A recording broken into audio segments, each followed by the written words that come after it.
औज़ुबिल्लाहि मिनश्शैतानिर्रजीम बिस्मिल्लाहिर्रहमानिर्रहीम। असल में अल्लाह ताला ने हमें मुसलमान बनाया, इस पर हम अल्लाह का शुक्र अदा करें कि तमाम नेमतों में से बढ़कर ये सबसे बड़ी नेमत है कि अल्लाह ताला ने हमें मुसलमान बनाया। अब ज़ाहिर सी बात है कि ईमान की दौलत हमारे पास इंतहाई कीमती दौलत है, क्योंकि इसी ईमान पर हमारी आखिरत की कामयाबी का दारोमदार है। असल में हमारा ये अक़ीदा है कि हमारी जो असल ज़िंदगी है वो हमारे मरने के बाद शुरू होने वाली है। अगर हम अल्लाह ताला की फरमाबरदारी में ज़िंदगी बसर करते हैं तो हम आखिरत में कामयाब रहेंगे। अगर हम नाफरमानी में अल्लाह ताला की नाफरमानी में ज़िंदगी बसर करते तो हम इस दुनिया में भी कामयाब नहीं हो सकते और आखिरत में भी कामयाब नहीं हो सकते।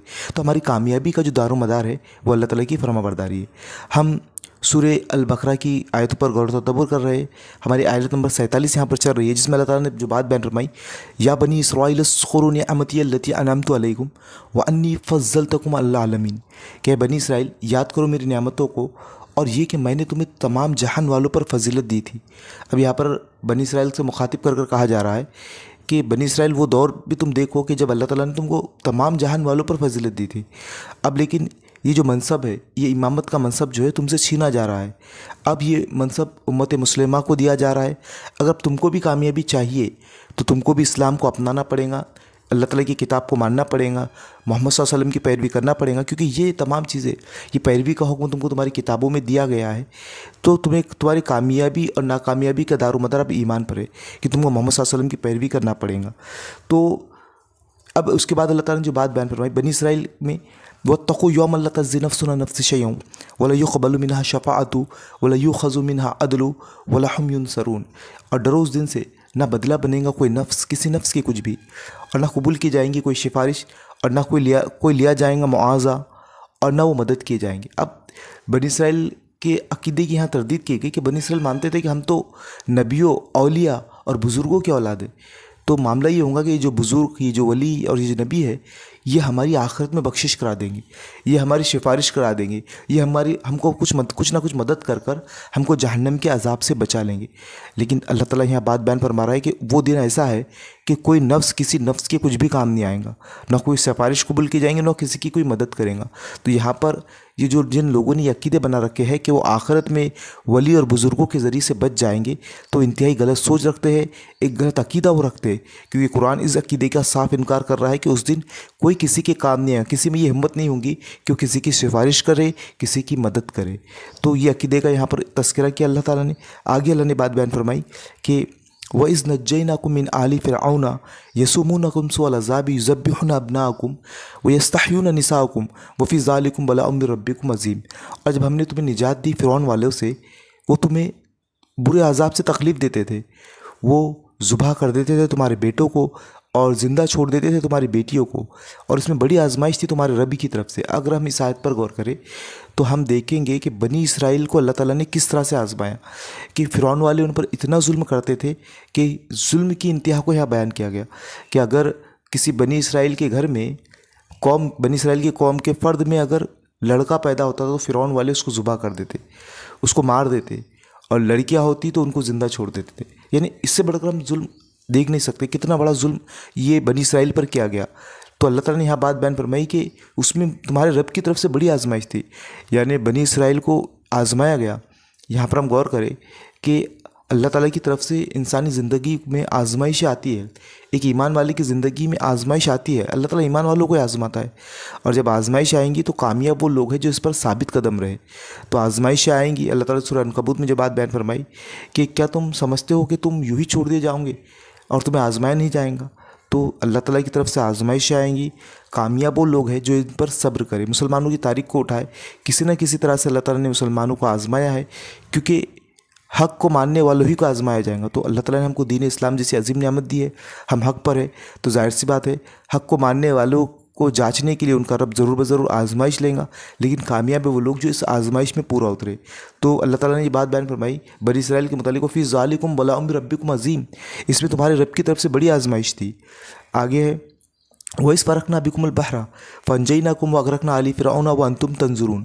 और जब हमने फाड़ दिया तुम्हारे लिए दरिया को, फिर तुम्हें बचा लिया और हमने डुबो दिया आले फ़िरऔन को, और तुम देख रहे थे। अब यहाँ पर हम गौर करें कि जो नेमतें इस पारे में यानी 4 से 14वें रुकू तक अल्लाह ताला ने जो जो नेमतें बनी इसराइल को दी है उन नेमतों का अल्लाह ताला ने तज़किरा किया है।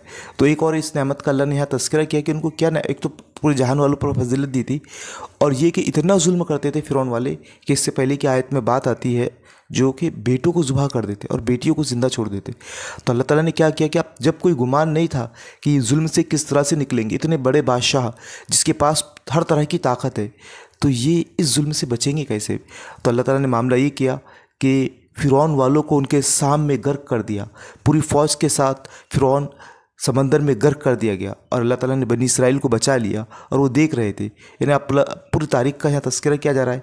अगली आयत में अल्लाह ताला ने फिर बनी इसराइल की तारीख़ का तज़किरा किया, वइज़ वअदना मूसा 40 लैलतन सुम्मा इस्तखज़्तुमुल इज्ला मिन बअदिही व अंतुम ज़ालिमून। फिर याद करो जब मूसा को 40 शबाना रोज़ के करारदाद पर बुलाया तो इसके पीछे तुमने बछड़े को अपना माबूद बना बैठे, उस वक्त तुमने बड़ी ज़्यादती की थी। अब आप देखिए कि बनी इसराइल की फिर नाशुक्री का तज़किरा कि एक तो इतनी बड़ी नेमत कि इतने बड़े जालिम बादशाह ने अल्लाह ताला ने उनको निजात दी। फिर आप उनके रवैये का यहाँ पर हम देख सकते हैं कि कितना उनकी नाशुक्री का मामला उनके अंदर था कि जब अल्लाह ताला ने 40 रोज़ का वादा लिया मूसा अलैहिस्सलाम से, तो मूसा अलैहिस्सलाम के जाते से ही बनी इसराइल ने बछड़े को माबूद बना दिया।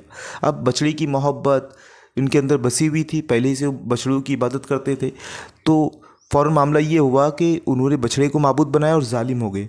फिर आगे का तज़किरा अल्लाह ताला ने किया। फिर आप देखिए कि सुम्मा अफ़ौना अन्कुम मिन बअदि ज़ालिका लअल्लकुम तशकुरून, फिर हमने माफ़ कर दिया तुमको इससे ताकि तुम शुक्रगुजार बनो। अब अल्लाह ताला ने फिर उन पर एहसान किया, बनी इसराइल पर फिर एहसान किया कि उनको अल्लाह ताला ने इतना बड़ा गुनाह करने के बावजूद भी उन्हें माफ़ कर दिया। वइज़ आतैना मूसल किताब वल फ़ुरक़ान लअल्लकुम तहतदून, और जब हमने मूसा को आयत किताब दी और फ़ुरक़ान दिया ताकि तुम हिदायत पालो। फिर यानी मूसा अलैहिस्सलाम को किताब देने का तज़किरा है। फ़ुरक़ान वो चीज़ है जिसके ज़रिए से अब हम देखें कि अल्लाह ताला ने कहा कि हमने मूसा को आयतें दी। अब आयतों की जो मायने होते कि अगर कोई आप रास्ते पर जा रहे हो तो कोई निशानी, रास्ता पहचानने के लिए कोई निशानी आपको मिले, तो अल्लाह ताला ने मूसा अलैहिस्सलाम को आयतें दी, कुरान की शक्ल में हमारे पास भी आयतें मौजूद है। और अल्लाह ताला ने कहा कि फ़ुरक़ान ताकि तुम हिदायत पा जाओ। अगर हम फ़ुरक़ान के मायने को देखें कि फ़ुरक़ान वो चीज़ है जिसके ज़रिए से हक़ व बातिल में फ़र्क नुमाया हो। उर्दू में इसकी मफ़हूम से करीब तर लफ्ज़ कसौटी है। यहाँ फ़ुरक़ान से मुराद दीन का वो इल्म और फ़हम है जिससे आदमी हक़ व बातिल में तमीज़ करता है। यानी वो इल्म व फ़हम कि जिसके ज़रिए से इंसान हक़ व बातिल में तमीज़ करता है, फ़ुरक़ान कहलाता है। अब अल्लाह ताला ने कुरान मजीद को भी फ़ुरक़ान कहा है, तो जाहिर सी बात है कि हक़ व बातिल में तमीज़ अगर किसी चीज़ से आएंगी तो वो फ़ुरक़ान और इस कुरान मजीद से हमको आएंगी। तो बनी इसराइल को अल्लाह ताला ने फ़ुरक़ान अता किया था, तो इतनी नेमतें उनको दी, लेकिन फिर भी उन्होंने नाशुक्री की। फिर उसके बाद अल्लाह ताला ने जो आयत नंबर 54 में बयान फरमाया, वइज़ क़ाला मूसा लिक़ौमिही इन्नकुम ज़लमतुम अनफुसकुम बित्तिख़ाज़िकुमुल इज्ला फ़तूबू इला बारिकुम फ़क़्तुलू अनफुसकुम ज़ालिकुम ख़ैरुल लकुम इंद बारिकुम फ़ताब अलैकुम इन्नहु हुवत तव्वाबुर रहीम। याद करो जब मूसा ने ये नेमत लिए हुए पलटे तो इसने अपनी कौम से कहा, लोगो तुमने बछड़े को माबूद बनाकर अपने ऊपर सख्त जुल्म किया है, लिहाजा तुम लोग अपने खालिक के हुज़ूर तौबा करो और अपनी जानों को हलाक करो। इसमें तुम्हारे खालिक के नज़दीक तुम्हारी बेहतरी है। उस वक्त तुम्हारे खालिक ने तुम्हारी तौबा कबूल कर ली, वो बड़ा माफ़ करने वाला और रहम फरमाने वाला है।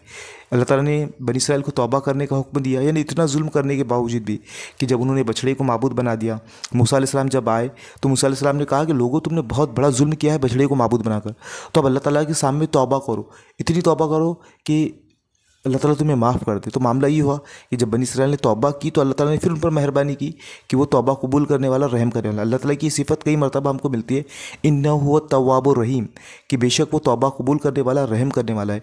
असल में इंसान कितने ही गुनाह कर ले, लेकिन अगर वो तौबा करता है तो अल्लाह ताला उन गुनाहों को माफ़ फरमाने वाला है। तो अल्लाह ताला की ये खुसूसियत कुरान में बार बार आई कि अल्लाह ताला बहुत मेहरबान और बहुत रहम करने वाला है। तो इंसान अगर गुनाह करे तो जाहिर सी बात है कि अल्लाह ताला तौबा को, गुनाह करने के बाद अगर इंसान तौबा करता है तो अल्लाह ताला गुनाहों को माफ़ फरमाने वाला है। आगे की आयत में अल्लाह ताला ने बात बयान फरमाई कि वइज़ क़ुल्तुम या मूसा लन नुमिनु लका हत्ता नरल्लाहि जहरतन फ़अख़ज़तकुमुस साइक़तु व अंतुम तंज़ुरून। याद करो जब तुमने मूसा से कहा था कि हम तुम्हारे कहने का हरगिज़ यकीन न करेंगे जब तक कि हम अपनी आँखों से ऐलानिया खुदा को तुमसे कलाम करते ना देख ले। इस वक्त तुम्हारे देखते ही देखते एक ज़बरदस्त साइक़े ने तुमको आ लिया, तुम बेजान होकर गिर चुके थे, मगर फिर हमने तुमको जिला उठाया, शायद कि इस एहसान के बाद तुम शुक्रगुज़ार बन जाओ। फिर देखिए, फिर अल्लाह ताला ने एहसान ये किया कि उन बनी इसराइल को ये तमाम चीज़ें, यानी आप देखिए कि फजीलत दी तमाम जहान वालों पर, पहला नेमत का तज़किरा। फिर अल्लाह ताला ने मामला ये हुआ कि फ़िरौन जो उन पर इतना जुल्म करता था, अल्लाह ताला ने फ़िरौन और पूरे लश्कर से बनी इसराइल को निजात दी। अब मामला ये होना चाहिए था कि अल्लाह के शुक्रगुजार बने, अल्लाह ताला का एहसान माने, अल्लाह ताला की बंदगी करे। तो मामला ये हुआ कि उन्होंने एक बछड़े को माबूद बना दिया। फिर बछड़े को जब माबूद बना दिया तो फिर भी अल्लाह ताला ने उनको माफ़ कर दिया। जब उन्होंने तौबा की, तौबा का हुक्म दिया, तो जब उन्होंने तौबा की तो अल्लाह ताला ने माफ़ कर दिया। लेकिन फिर उनकी नाशुक्री देखिए कि मूसा अलैहिस्सलाम से ये कहने लगे कि मूसा, हम तेरी मानेंगे नहीं जब तक कि हम अल्लाह को देख ना ले। तो फिर अचानक अल्लाह ताला की तरफ से उन पर अज़ाब नाजिल हुआ, बिजली उन पर नाजिल हुई और तमाम के तमाम बेजान हो गए। लेकिन फिर अल्लाह ताला ने इस नाशुक्री के बाद भी उन्हें ज़िंदा किया और ये बात बयान फरमाई कि ताकि तुम एहसान मानो। यानी पूरे रुकू में हम देखें कि पूरी आयतें अगर मुझे मिलेंगी तो ये बनी इसराइल की तारीख़ का यहाँ तज़किरा किया गया है कि किस तरह से अल्लाह ताला ने बनी इसराइल पर नेमतें की, किस तरह से बनी इसराइल को कितनी कितनी नेमतें दी, लेकिन किस तरह से उन्होंने नाशुक्री की।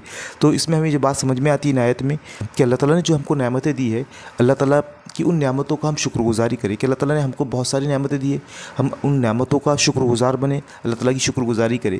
कि ये कौम बनी इसराइल कि ये हमेशा अल्लाह ताला की नाशुक्री कौम रही है। अल्लाह ताला ने जिस कदर इन पर नेमतें निछावर की, जिस तरह इन्हें नवाजा, उस तरह उन्होंने नाशुक्री की। फिर आगे अल्लाह ताला ने और नेमतों का तज़किरा किया, वज़ल्ललना अलैकुमुल गमामा व अंज़लना अलैकुम मन्ना वसलवा क़ुलू मिन तय्यिबाति मा रज़क़नाकुम वमा ज़लमूना वलकिन कानू अनफुसहुम यज़लिमून। और जब हमने साया किया तुम पर बादलों का और हमने उतारा तुम पर मन और सलवा, खाओ अल्लाह के पाक रिस्क से, और हमने उन पर जुल्म नहीं किया लेकिन वो अपनी जानों पर जुल्म करते थे। यानी आप देखिए कि जब बनी इसराइल फ़िरौन से निजात जब उन्हें मिली, यानी जज़ीरा नुमाए सिना जहाँ धूप से बचने के लिए कोई जा पनाह इन्हें मैसर ना थी, तो अल्लाह ताला ने क्या किया कि उनको धूप से बचाने के लिए उन पर मुसलसिल अबर और बादल उस पूरी ज़मीन पर छाए रहे। इस मौके पर ख्याल रहे कि बनी इसराइल लाखों की तादाद से मिस्र से निकल कर आए थे और सीना के इलाके में मकानात तो क्या ज़िक्र, सर छुपाने के लिए उनके पास खेमे तक ना थे। इस ज़माने में अगर खुदा की तरफ से एक मुद्दत तक आसमान को अबर आलूद न रखा जाता तो ये कौम धूप से हलाक हो जाती। अब यहाँ पर आप देखिए कि जाहिर सी बात है, जब जज़ीरे नुमाए सिना में लाखों की तादाद में निकले तो इनके पास ना कुछ खेमे थे ना कुछ थे कि जिससे वो धूप की शिद्दत से बच सके। लेकिन अल्लाह ताला ने उन पर फजल किया कि उन पर मुसलसिल अब्र का साया रखा। अब मन व सलवा जो है कि वो कुदरती ग़िज़ाएँ थी जो उस मुहाजिरत के ज़माने में इन लोगों को 40 बरस तक मुसलसिल मिलती रही। यानी मन व सलवा जो नेमतें इनको मिली खाने के लिए मुसलसिल 1-2 साल नहीं, मुसलसिल अल्लाह ताला ने 40 बरस तक उनको देता रहा। मन धनिये के बीज जैसी एक चीज़ थी जो ओस की तरह गिरती और ज़मीन पर जम जाती, और सलवा बटर के किस्म के परिंदे थे। खुदा के फजल से इनकी इतनी कसरत थी कि एक पूरी की पूरी कौम महज इन्हीं ग़िज़ाओं पर ज़िंदगी बसर करती रही और उसे फाका कशी की मुसीबत ना उठानी पड़ी। हालांकि आज किसी निहायत मोतमदन मुल्क, बहुत तरक्की याफ्ता मुल्क में भी अगर चंद लाख मुहाजिर यकायक आ पड़े तो इनकी खुराक का इंतज़ाम मुश्किल हो जाता है। अब आप देखिए कि मन और सलवा किस तरह से अल्लाह ताला ने बनी इसराइल को मुसलसिल 40 साल तक उनको फराहम करता रहा। तो ये कितनी बड़ी नेमत अल्लाह ताला ने बनी इसराइल को दी। इस तरह नेमतों का अल्लाह ताला ने कुरान मजीद में बनी इसराइल का तज़किरा किया। ये हमारे लिए याद दहानी है, इबरत है कि हम भी जब अल्लाह ताला ने हमको मुसलमान बनाया, अब बनी इसराइल का जो मनसब है अल्लाह ताला ने मुसलमानों को अता किया। अब मुसलमानों को तमाम जहान वालों पर फजीलत है क्योंकि अल्लाह ताला ने अल्लाह की किताब अब मुसलमानों के हवाले की है। अब हमारी ज़िम्मेदारी बनती है कि इस किताब को हम फैलाएं, इस किताब के अहकामात पर हम खुद भी अमल करें और दूसरों को भी इस किताब के अहकामात पर हम अमल करवाएं। इस किताब की तरफ हम पलटें कि ये ईमान के बाद अगर हम शुक्रगुजारी कर सकते हैं तो हम इस किताब से फ़ायदा उठाएं। अल्लाह ताला की किताब की तरफ पलटे, इसको खूब पढ़े, दूसरों को फैलाए, इसके मुताबिक ज़िंदगी बसर करे। तो ये नेमत अल्लाह ताला ने जो हमको दी है, तो जाहिर सी बात है हमको भी अगर कामयाबी मिलेंगी तो इस किताब को थामने की वजह से मिलेंगी, अल्लाह की शुक्रगुजारी की वजह से मिलेंगी। तो हमको ये समझना चाहिए कि हम कामयाबी हमको इस बुनियाद पर हो सकते हैं कि हम अल्लाह ताला की शुक्रगुजारी करें। शुक्रगुजारी का मामला ये है कि जब अल्लाह ताला ने हमको फजीलत दी है तमाम जहान वालों पर, कुरान जैसी अजीम नेमत देकर, तो हम इस किताब के मुताबिक ज़िंदगी बसर करें, इसको पढ़ें, इसके अहकामात को फैलाएं। मैं अल्लाह से दुआ करता हूँ कि अल्लाह ताला में कहने सुनने से ज़्यादा अमल की तौफीक अता फरमाए।